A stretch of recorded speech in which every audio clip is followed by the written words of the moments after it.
Um, you know, on this circuit, by the way, that, you know, this filter circuit, this pi filter, you know, that I had set up on that scope, you know, this function generator, if these parameters, this is what it looks like on an analog scope. Now, those blank lines you see going across there, that's just due to the camera not syncing right with the scope, but it's quite clear. And what's interesting about this is, you know, you can see what the settings are. I got it set to, I don't know, 1 millisecond per division.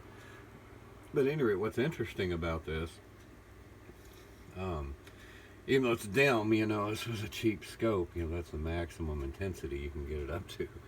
But you know, what's interesting about this is, you know, you can kind of tell I'm not even triggering it.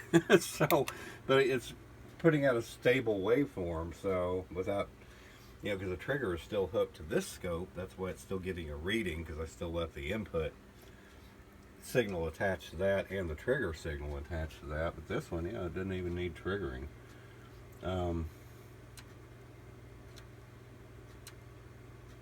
you know, which is fascinating. I would have thought I was going to have to connect the trigger signal. I didn't even realize it.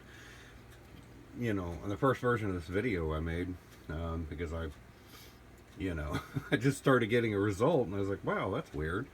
But no, I mean, I didn't even have to set a trigger function for this thing, so that's how good this thing is in terms of its stability. That's awesome. And that's a nice, stable waveform. It hadn't moved a millimeter. Anyway, cheers.